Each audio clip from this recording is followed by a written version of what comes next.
fazer a vontade de Deus. É a palavra desta terça-feira.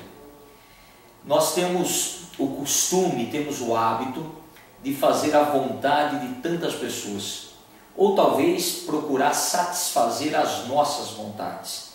E não é errado satisfazer as nossas vontades quando são vontades que produzem algo em comum, tanto de bem para nós, quanto bem para as pessoas que estão ao nosso redor. É uma vontade construtiva. E esse tempo vai nos dizendo assim: as minhas vontades são construtivas. Quando eu tenho vontade de fazer aquilo que eu quero, o meu querer também pensa nas pessoas que estão ao meu redor? Ou a minha vontade é uma vontade intimista, uma vontade egoísta e uma vontade que satisfaz somente as minhas necessidades?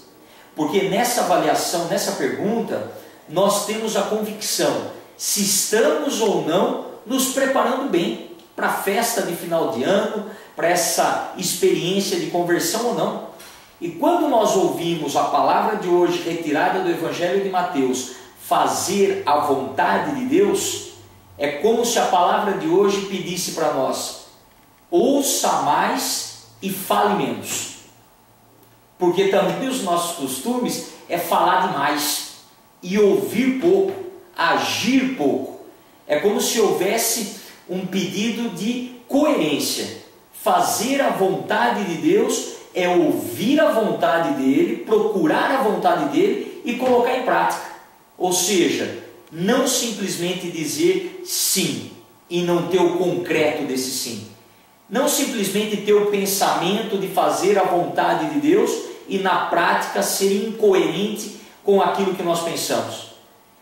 E se analisarmos a vontade de Deus, é uma vontade que vai acontecendo no dia a dia, nas pequenas coisas, em pequenas obras de amor e de caridade. Para que falar tanto e não fazer nada? Palavras vazias de testemunho se perdem ao vento. Concretiza a tua fala com a tua prática. Jesus era assim. Jesus falava pouco, mas na vida e no concreto ele falava muito. E nem precisava de tantas palavras.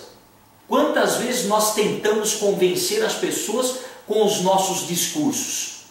Quantas vezes as nossas pregações são cheias de teorias? Quantas vezes tentar convencer as pessoas com um belo discurso se perde na prática? É como os pais muitas vezes percebem, quando se fala faz isso, faz aquilo, ai filho, é tão bom isso, aí a criança vira e fala assim: isso é tão bom, por que o senhor não faz? Nós somos assim, somos arrastados pelo testemunho e pelo exemplo, e podemos até ouvir as belas palavras, mas não nos comovem e muito menos nos movem. Os exemplos não. Por isso, fazer a vontade do Pai nesta terça-feira é colocar em prática a nossa fé, parar com as conversinhas e praticar aquilo que nós acreditamos.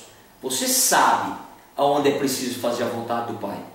E às vezes fazer a vontade de Deus significa contrariar as nossas ideias, dar o braço a torcer, fazer diferente, parar de dar murro no mesmo erro, em ponta de faca.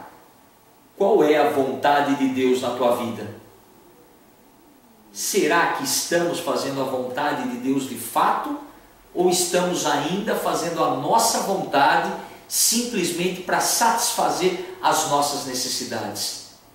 Pense bem no dia de hoje. Coloque em oração: Senhor, dai-nos a tua força para fazer a tua vontade. Dai-nos a sabedoria para perceber qual é o teu desejo. Dai-nos, Senhor, o discernimento para perceber o que queres de mim. E aí você vai perceber que o teu dia é diferente.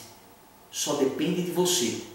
Não espere que o outro faça aquilo que é tua tarefa. Não espere cair do céu aquilo que precisa ser feito com as tuas mãos. Deus já fez a parte dele. Qual é a nossa parte? Que Deus te abençoe, te dê a coragem e te fortaleça para fazer a vontade de Deus no dia de hoje. Ele que é Pai, Filho e Espírito Santo. Amém.